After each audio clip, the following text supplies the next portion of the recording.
Aurkezpenean aipatu dugu, Ainara, torturatu zintuztela duela urte batzuk, eta emakumea zara, emakume gorputzak zer esana du torturaren kasuan ere, generoa duela torturak, esaten da. Ze berezitasun du torturak emakume gorputzean edo heteropatriarkatuak zapaltzen dituen gorputzetan? Bueno, nik uste baduela ezberdina, ez? Emakumei ez digut tratatzen, igual gizonezkoei tratatzen dioten bezala, ez? Nik adibideekin errazago egiten zaite, ez? Azaltzea edo ulertzea, ez? Niri ere kostatu zaite ere barneratzea egin zidatena ze ezberdintasuna zen gizonekiko, ez? Nik gogoratzen dute atera ginena eta abokatuekin bildu ginenean, ni emakume bakarra nintzen. Eta asumituta neukan, niri bestei baino gutxiago egin ziotela. Eta ez nintzen ausartzen esatea, niri ere poltsa jarri da, eta niri ere, nintzen, hau egin badiete, niri hau egin badiete bestei, mutili zer egin dioten, ez beti barneratuta genuen, hori da, guk ere gutxiesten garela eta txikitzen garela eta hori, ez? Eta adibidez, humilazioak tratatzeko modua, beti joaten dira, usten dutena emakumea eragiten digunari, ez? Beraiek baino gutxiago gara, beraiek baino,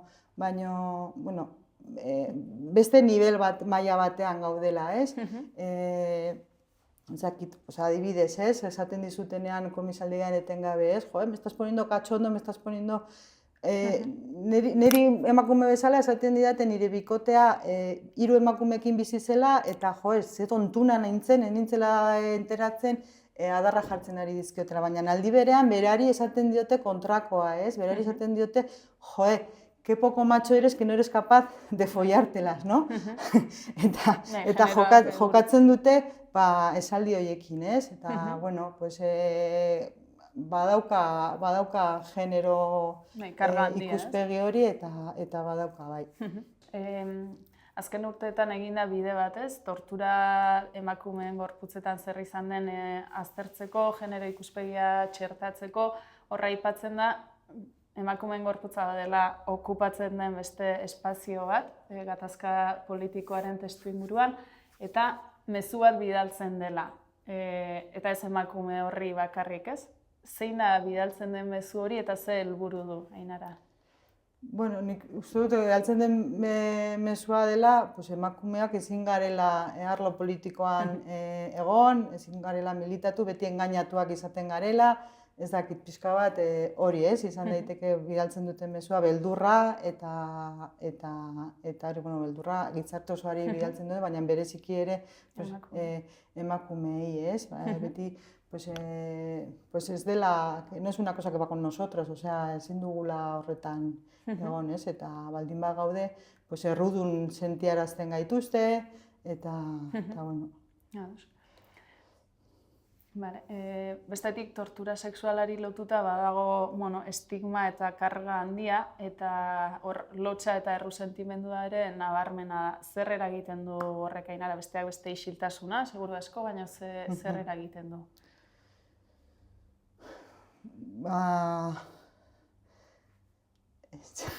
Lasai, eta nahi bezu moztia nahi bezu mozteko deu, edo nahi bezu behitxu edo... Berriro, egin.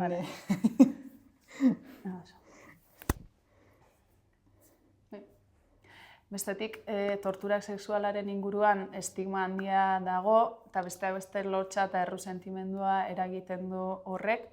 Ze ondorio ditu edo... Bueno, ez dakit, nik hitz egin dezaket igual nigan, ez? Izan duen eragina edo hori, ez? Tortura sexuala azken finean, hori isiltasunean eramaten duzun zerbait, ez? Azkenean egiten dizutena, ere, lotxa den edo ez, baina ere ez duzu ere gehiagik konpartitu nahi, ez? ez dakit. Torturaren bueltan eraiki da iruditeria jakin bat, seguru asko kasu batzuetan defentsa mekanismo gisa, baina horrek bestelako ondorio batzuk ere baditu eta horretaz ere hitz egiten hasi gara azken urteetan. Zehazki, Arrasaten duela gutxi aurkeztu zuten tortura arrasaten genero ikuspegitik liburua, eta aurkezpenean kidetako batek honela esan zuen.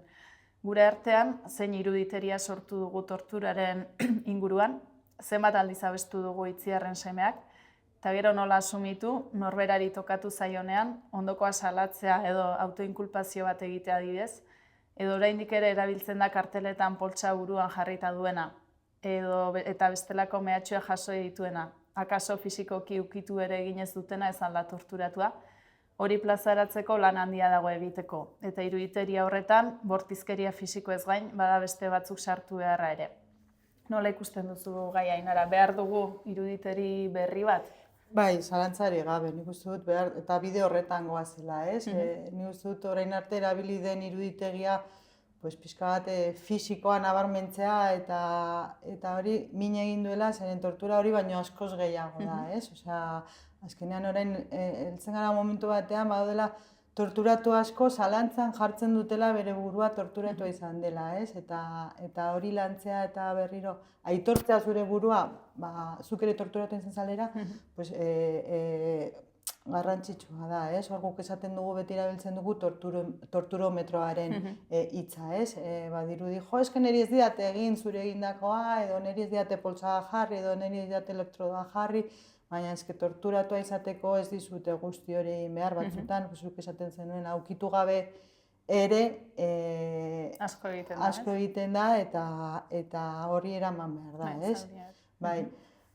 Bai, gero, bueno, Itziarren semearen abestia, bai, hori badirudi, garai batean, hori, badirudi tinko hori mantendu behar zinela, hori garaitu, badirudi ez zenuen komisaldian deus esaten, garaile ateratzen zirela, eta esaten bazenuen, eta guzti hori etxera joan behar zinen, eta hor mina handia egin da gizartean, jende pilo bat atera delako, eta gero bere bizitza apurtu duelako horregatik, ez? Eta oso egoera gogorretaz ari gara, ez?